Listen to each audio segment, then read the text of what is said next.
Imagínense por un momento estar atrapados en un sótano húmedo. O sea, oscuro, muy frío. Es Rusia a principios del siglo XX. Y afuera, bueno, las calles son un caos absoluto. Un terror inimaginable, claro. Exacto, un terror paralizante. A través de una pequeña grieta en una puerta atrincherada, hay un niño judío observando una escena que le va a quedar grabada a fuego en la memoria.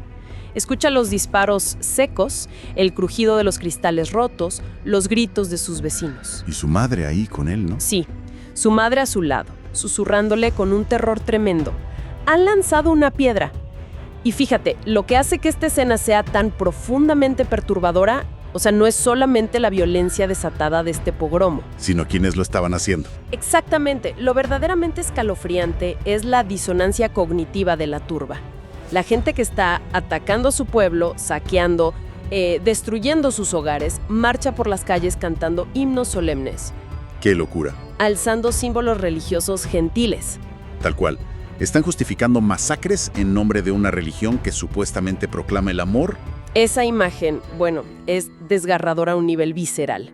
Y resulta absolutamente fundamental para desentrañar la magnitud histórica y teológica de la figura que estamos analizando y en las fuentes. Totalmente de acuerdo. Porque ese niño aterrorizado que temblaba en el sótano era Abraham Poljak, nacido en el año 1900. Y, a ver, estamos hablando de un prodigio en el sentido más estricto de la palabra. Un genio, literalmente. Sí, un genio superdotado. Imagínate que, a la increíble edad de 8 años, ya estaba tocando el violín nada menos que en la corte del zar Nicolás II. A los 8 años, ¡wow! Exacto. Pero el destino de Poljak no estaba en las salas de conciertos europeas. Su vida daría un giro que lo llevaría a liderar una de las revoluciones teológicas más monumentales y también más solitarias del siglo XX. Y precisamente por eso estamos aquí, analizando la investigación documental exhaustiva que nos comparte el canal El Contexto Judío Oculto de Yeshua.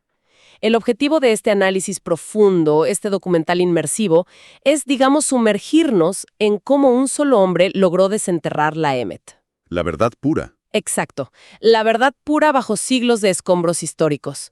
Poljak encontró esa Emet, pero al intentar sacarla a la luz, se estrelló de frente contra un sistema dual. Un muro gigantesco, básicamente. Un muro que amenazaba con triturarlo por ambos lados. Porque por una parte, enfrentaría el rechazo frontal y la incomprensión dolorosa de su propio pueblo. Claro. Y por el otro lado, soportaría una presión asfixiante, o sea, casi insoportable, de las instituciones religiosas gentiles. Hablamos de misioneros y clérigos que le exigían asimilarse, ¿no? Que abandonara la Torá por completo. Exacto, que diluyera su identidad hasta volverse idéntico a ellos. Es que el peso de ese sistema dual es difícil de exagerar para quienes nos escuchan. Para el mundo gentil, la única forma en que un judío podía ser aceptado era simple y llanamente dejando de ser judío. Una erradicación cultural. Así es, y para el mundo judío, cualquiera que mirara hacia afuera era automáticamente un traidor. Así que Poljak quedó atrapado exactamente en el medio de esa maquinaria trituradora. Y aquí es donde la narrativa, o sea, me genera una duda inmensa, casi a nivel psicológico. Siendo un niño que vivió ese trauma tan indescriptible en Rusia, presenciando pogromos brutales perpetrados en nombre de una religión extranjera y sus símbolos. Ajá, una barbarie. La reacción humana más lógica sería el rechazo absoluto. ¿Cómo es que ese dolor no lo alejó para siempre? Paradójicamente, al leer los documentos, parece que ese nivel de trauma lo preparó de alguna manera. Lo preparó para buscar al verdadero emisario supremo, el que había estado deliberadamente oculto detrás de toda esa distorsión histórica. Bueno, esa es precisamente la chispa de su genialidad teológica. Poljak no se conformaba con la superficie de las cosas. Tenía un intelecto, digamos, verdaderamente insaciable. Sí, lo de la música lo dejó claro. Exacto. A medida que creció, dejó atrás la música formal en Leipzig y canalizó toda esa energía hacia la filosofía, la literatura, la política secular. Buscando respuestas. Totalmente. Se involucró en movimientos sociales intentando cambiar el mundo desde una perspectiva puramente humana. Pero, el punto de inflexión definitivo, o sea, la verdadera crisis existencial que encendió su fe interna de una manera irreversible, ocurrió en 1933. ¡Wow! 1933. Estamos hablando del ascenso fulgurante y catastrófico del nazismo en Alemania. El momento más oscuro, sin duda. Y Poljak no era alguien que se quedara callado ante la injusticia. Por sus escritos y sus discursos públicos, oponiéndose frontalmente al nacionalsocialismo, fue arrestado por la temida Gestapo. Por la Gestapo. Eso era una sentencia de muerte. Sí, fue arrojado a una prisión nazi. Entrar a las celdas de la Gestapo en ese año significaba, con una certeza casi matemática, que ibas a desaparecer. Él sabía perfectamente que iba a morir. Porque no había abogados, no había debido proceso, nada. Absolutamente nada. Sin embargo, en medio de esa desesperanza total, ocurrió una anomalía burocrática absurda, una verdadera locura. La policía nazi confundió su identidad con la de otra persona. No me digas, ¿se equivocaron de persona? Así como lo oyes, le presentaron un documento exigiéndole firmar que cesaría sus actividades políticas, abrieron la puerta y bueno, lo soltaron. ¡Qué increíble! Poljak no lo pensó dos veces. Salió caminando y luego huyó de inmediato. Para cuando los oficiales de la Gestapo se dieron cuenta de que acababan de liberar a un activista y escritor judío ucraniano, en lugar del sospechoso correcto, él ya se había esfumado. Un escape literal de las garras de la muerte. Y todo por un error de papeleo. Pero, a ver, conociendo el perfil de Poljak, dudo mucho que haya visto esto como una simple coincidencia, ¿no? Para nada, para nada. Esa noche en la prisión destruyó por completo su confianza en las soluciones políticas seculares. Él interpretó esa liberación tan improbable como una intervención directa y soberana de Hashem. Claro, un despertar de su fe. Exacto. Esa experiencia lo obligó a reevaluar todo su sistema de creencias. Y en esa búsqueda desesperada de respuestas cayeron en sus manos los escritos del autor ruso León Tolstoy. Tolstoy, el novelista. El mismo. Tolstoy tenía una forma muy particular de despojar a la religión de su andamiaje institucional y estatal. A través de la lente de Tolstoy, Poljak llegó a leer por sí mismo el Sermón del Monte. Directo de la fuente. Y al leer las verdaderas palabras, sin los filtros de los clérigos que habían perseguido a su pueblo, bueno, su perspectiva implosionó. Me imagino que fue como, no sé, descubrir un texto antiguo que había sido mal traducido a propósito durante siglos. Es una gran analogía. Descubrió a un Yeshua que enseñaba un amor sin límites. Un rabino de Galilea que hablaba de ética, de compasión. Era una figura radicalmente opuesta al tirano que los gentiles habían fabricado durante siglos para justificar el antisemitismo o las cruzadas o los pogromos que él mismo sufrió. O sea, conoció al Yeshua real. Y Poljak comprendió, con una convicción inquebrantable, que Yeshua era el Mashiach, el emisario supremo de Hashem. Y ojo, esto requiere una precisión extrema para la audiencia de nuestro análisis. Por supuesto, hay que aclararlo bien. Poljak lo vio desde un prisma estrictamente judío. Para él, Yeshua no era una deidad trinitaria grecorromana ajena al Tanaj. Claro, eso es clave. No era una deidad. Para nada. Era el enviado, el rey de los judíos, el maestro definitivo y la encarnación viva de la Torá. Ese matiz, fíjate, es la piedra angular para quienes buscan rigor teológico en este tema, porque la narrativa antimisionera e institucional siempre ha esgrimido el mismo argumento, ¿verdad? Sí, siempre atacan por ahí. Sostienen que creer en el Mashiach es, por definición, una traición a las raíces, una ruptura irreparable del pacto del Sinaí. Afirman que es dejar de ser judío. Lo cual es un error garrafal. Exacto. Y Poljak desarmó ese argumento desde sus cimientos. La pregunta que me surge es, ¿cuál fue la mecánica exacta de su refutación? ¿Cómo logras convencer a alguien de que no está traicionando su herencia milenaria? Bueno, lo hizo utilizando una lógica exegética e histórica que era francamente irrefutable. Poljak no apeló a emociones baratas, apeló a los hechos documentados en los propios textos. Fue a la evidencia. Demostró que la creencia en el Mashiach no representa una traición, sino que es, de hecho, la culminación máxima de la identidad judía. Su argumento central era muy simple pero poderoso. Yeshua no fundó una nueva religión en Roma o en Atenas. Eso es fundamental. Yeshua predicó exclusiva y rigurosamente en el Templo de Jerusalén y en las sinagogas de la tierra de Israel. Poljak citó las propias palabras de Yeshua, quien afirmó explícitamente que no vino a destruir la Torá ni a los profetas. Sino a darles su cumplimiento. Exactamente, a darle su interpretación correcta. Bajo esa lógica, o sea, el error histórico masivo fue haber separado a Yeshua de su propio contexto judío original. Ese fue su diagnóstico preciso. Poljak concluyó que la sinagoga jamás debió ser abandonada y mucho menos reemplazada por una iglesia gentil con costumbres extranjeras. Claro, porque la visión era otra. La visión original de Hashem era que la sinagoga y la vida judía fueran vivificadas, elevadas y perfeccionadas por las enseñanzas de Yeshua. Entonces, a ver si entiendo bien, abrazar esa fe en el Mashiach no requería de ninguna manera sacrificar el kabod, o sea, ese inmenso honor y la gloria milenaria del pueblo judío. Lejos de sacrificarlo, requería defenderlo. Poljak entendía que Hashem tiene un propósito irrenunciable, al desear que los judíos sigan siendo judíos. ¡Qué potente es eso! Y su postura fue tan intransigente en este punto que lo llevó a colisionar con figuras colosales de su época, como el erudito Paul Philip Levertov. He leído sobre Levertov en las fuentes. Y este conflicto es fascinante, porque Levertov no era un enemigo malintencionado, ¿o sí? No, para nada. Era un judío jasídico brillante, pero buscando una forma de validar su creencia, decidió integrarse y convertirse en sacerdote de la iglesia anglicana. ¡Wow! ¡Qué salto! Imagínate, Levertov proponía un paraguas de protección. Sugería que los creyentes judíos adoptaran la liturgia anglicana y se cobijaran bajo la estructura de la iglesia establecida. Supongo que era una oferta muy tentadora en ese entonces. Muchísimo. Ofrecía seguridad financiera, social y teológica en una Europa que se volvía cada vez más hostil. Y sin embargo, Poljak miró esa oferta de seguridad y la rechazó de plano. Es como si estuviera haciendo un trabajo de, desactivación de explosivos teológicos. Es una muy buena forma de verlo. Porque cortar el cable equivocado inclinándose demasiado hacia las tradiciones gentiles por seguridad, o ceder a la presión de abandonar a Yeshua para encajar en el judaísmo secular, habría hecho estallar todo su movimiento. Se quedaba sin piso. Exacto. Tenía que enhebrar una aguja imposible. Y para la audiencia me gusta usar esta analogía. Es como la restauración de una obra de arte antigua. Los siglos de asimilación gentil habían pintado capas y capas falsas sobre el Tanaj. Y Poljak no estaba pintando un cuadro nuevo. Estaba usando su fe para limpiar el lienzo y revelar la obra original de Adonai. Totalmente.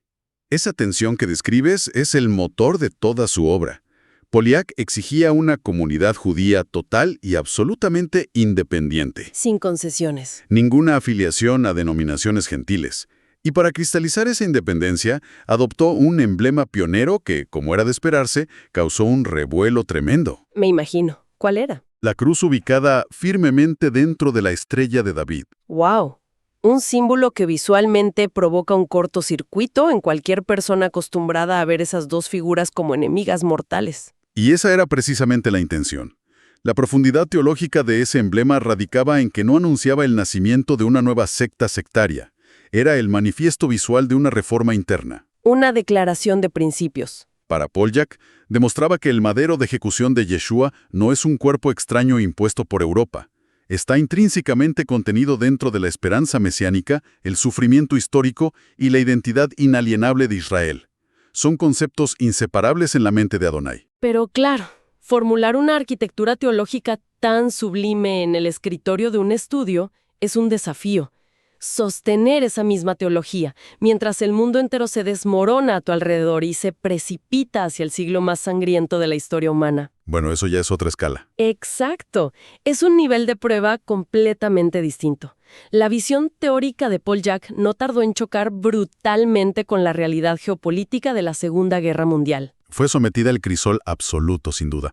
A finales de la década de los 30, leyendo claramente las señales de la inminente catástrofe europea, Poljak tomó la decisión de trasladar a su incipiente comunidad a Inglaterra. Buscando refugio. Específicamente a la granja Mickle Page, estableciendo una colonia agrícola que funcionaría como un santuario, un refugio físico y espiritual. A este esfuerzo se unieron mentes brillantes que también escapaban de la sombra nazi. Las fuentes mencionan a varios académicos, ¿no?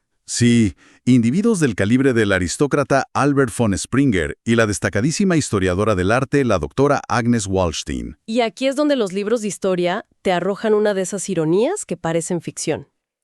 Este grupo huye de la persecución letal del nazismo en el continente, cruzan el canal, arriesgándolo todo, para encontrar asilo bajo la bandera británica. Ajá. Y es precisamente el gobierno británico quien los termina arrestando. Es el colmo. La histeria de la guerra tiene ese poder, o sea, ciega a las naciones. Ante la amenaza de una invasión, el gobierno británico sucumbió a una paranoia generalizada. Comenzaron a arrestar y clasificar como sospechosos a ciudadanos provenientes de países del eje. Metiendo en el mismo saco a los refugiados judíos que huían de esos mismos regímenes. Una tragedia burocrática. En el año 1940, avivados por difamaciones y calumnias de opositores religiosos que detestaban el movimiento de Poljak y no lo comprendían, las autoridades arrestaron a Poljak y Springer. ¡Qué impotencia! Y unas semanas después, la doctora Voldstein fue detenida y enviada a los campos de internamiento en la remota isla de Man. Fueron etiquetados bajo la absurda y contradictoria categoría legal de extranjeros enemigos amigables. Estar encerrado en un campo de internamiento por las mismas personas de las que esperaba salvación, bueno, debe generar un nivel de cinismo paralizante. Podría haber destrozado su fe por completo. Podría haberlo hecho, es cierto, pero produjo el efecto inverso. Para Poljak, el confinamiento se transformó en un periodo de producción literaria volcánica. O sea, no se rindió. Nunca. Él usó ese tiempo para solidificar las bases de la comunidad. Y la evidencia de que esa fe se volvió incombustible se manifestó poco después de que fueran liberados. El momento cumbre ocurrió en junio de 1944. Ya en plena guerra sobre Londres. Exacto. La pequeña comunidad, ya libre pero bajo asedio, se congregó en un modesto apartamento en Whitechapel, en el corazón del barrio judío de Londres. Afuera, las sirenas antiaéreas desgarraban la noche y la Fuerza Aérea Nazi dejaba caer un infierno de bombas. Destruyendo edificios enteros a su alrededor. Y adentro, en medio de las vibraciones de las explosiones, ellos encendieron las velas de Shabbat e invocaron el nombre de Yeshua. Hay que detenerse un segundo a visualizar esa escena. Para quienes acompañan este análisis, el contraste es monumental. Es poético y aterrador a la vez. La máquina de muerte más avanzada de la época, intentando aniquilarlos desde el cielo. Y abajo, en un apartamento que literalmente tiembla, un grupo de personas se aferra a la Emet, a esa verdad luminosa de su fe, manteniendo vivo un ritual milenario. Es la definición pura de resistencia. Esa noche en Whitechapel es, digamos, el microcosmos de todo su movimiento. Una resiliencia que se nutría directamente de su fe en las promesas del Tanaj. Y esa fuerza no se quedó en anécdotas. Se materializó en un legado literario estructurado que serviría como brújula. Claro, los escritos que nos traen aquí hoy. Exacto. Poljak articuló toda su defensa en obras exhaustivamente documentadas. Publicó su tratado fundacional, La Cruz en la Estrella de David. Escribió reflexiones punzantes en Jerusalén, Jerusalén. Y también estaba el boletín, ¿verdad? Sí, mantuvo a la comunidad conectada intelectualmente a través de su boletín La Comunidad Judeocristiana y, estos textos no eran meros devocionales, eran manuales de supervivencia teológica para no ser devorados por la asimilación. Pero la voluntad de sobrevivir manteniendo esa identidad intacta enfrentaría su batalla diplomática y moral más feroz, no en los escombros de Europa, sino en la misma tierra prometida. Demos un salto a 1948. Un año decisivo. Sí, a los días febriles que precedieron la independencia del Estado de Israel. Este es un episodio fascinante y lleno de tensión histórica en las fuentes. Poljak viajó a la ciudad de Haifa justo cuando el mandato británico expiraba y la guerra de independencia era inminente. Un polvorín a punto de estallar. Totalmente. El vacío de poder generó un ambiente letal. Las tensiones entre las milicias árabes y judías estaban a punto de detonar en un conflicto a gran escala. Y ante el terror de quedar atrapados en el fuego cruzado, las agencias misioneras extranjeras tomaron una decisión unilateral. Las famosas agencias como la Alianza Hebreo-Cristiana Internacional. Exacto. Organizaron lo que llamaron Operation Mercy, o la Operación Misericordia. He leído sobre esa operación en los documentos, y bajo una mirada crítica tiene tintes bastante sombríos, ¿no? ¿Cómo se justificó semejante movilización? Bueno, lo enmarcaron como una misión de rescate humanitario. Fletaron grandes embarcaciones, destacando el buque Empress of Australia, y procedieron a evacuar apresuradamente a cerca de 100 creyentes judíos, junto con una gran cantidad de pastores, líderes institucionales y misioneros gentiles. O sea, se los llevaron de ahí. Los sacaron en Palestina y los llevaron a Chipre y a Inglaterra, poniéndolos a salvo del inminente derramamiento de sangre. Me detengo ahí porque las fuentes mencionan que Polyak estalló de indignación. Los calificó públicamente de Quislings, que es básicamente el sinónimo supremo de traidor colaboracionista en la era post-Segunda Guerra Mundial. Una acusación durísima. Brutal, sí. Y poniéndome en el lugar del abogado del diablo por un momento, uno podría pensar, bueno, estaban frente a una guerra que parecía pérfida de antemano. ¿No es la reacción humana más básica evacuar a civiles de una zona de combate?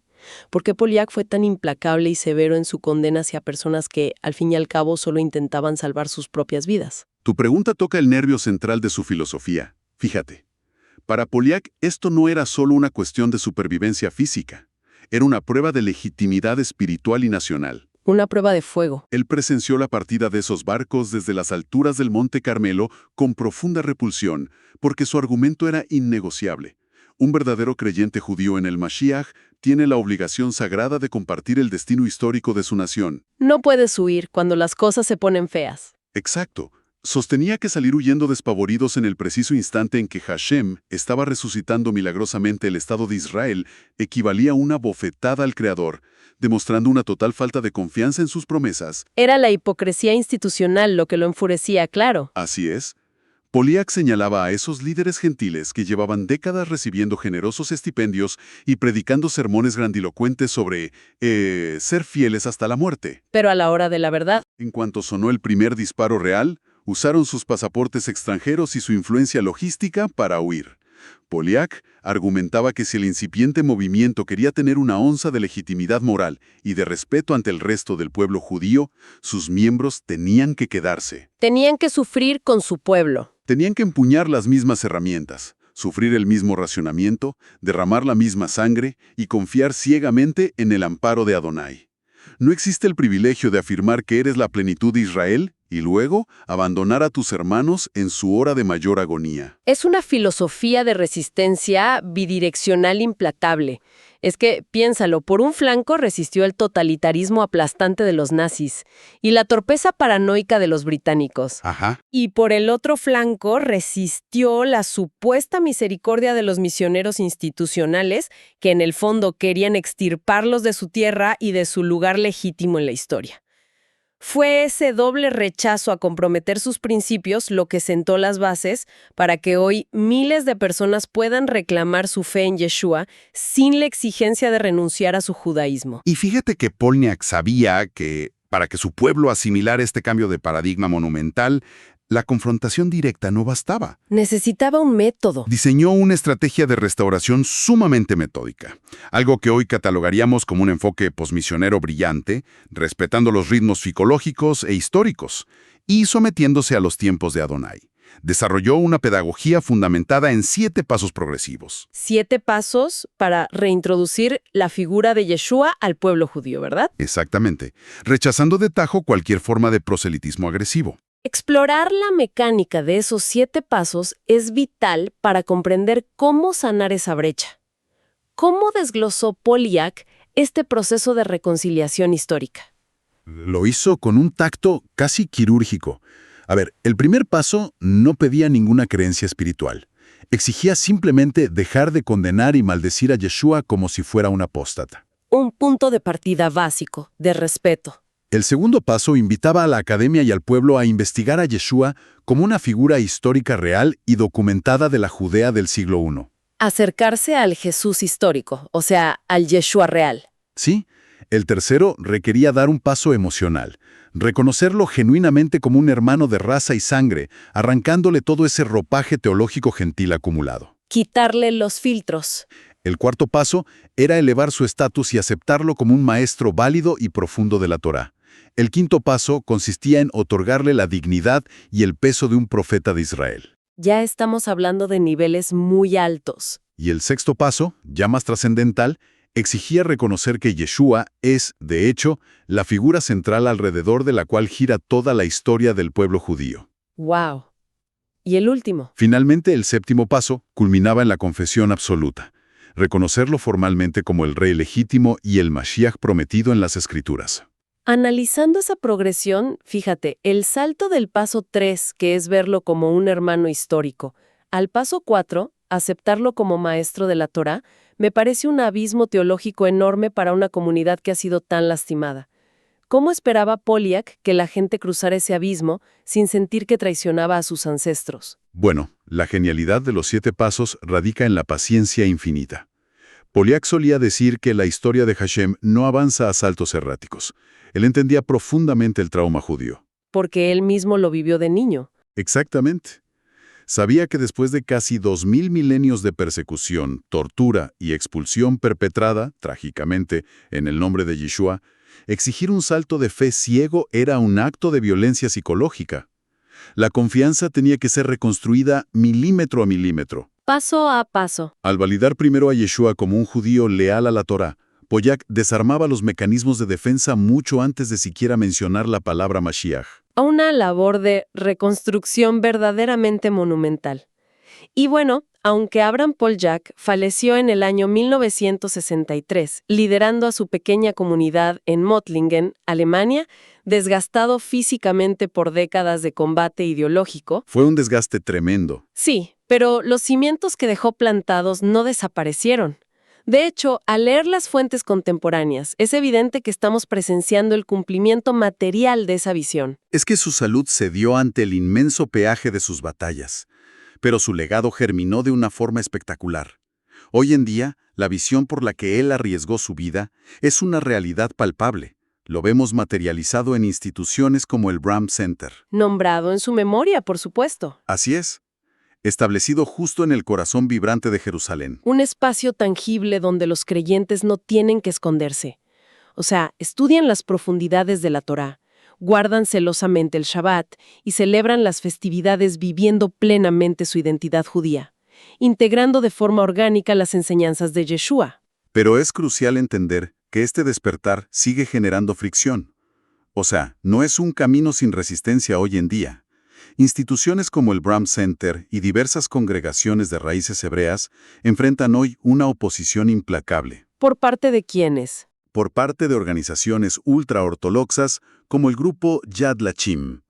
Estos grupos los atacan asiduamente, acusándolos de mimetismo y de llevar a cabo un proselitismo engañoso. Sigue siendo un tema muy sensible.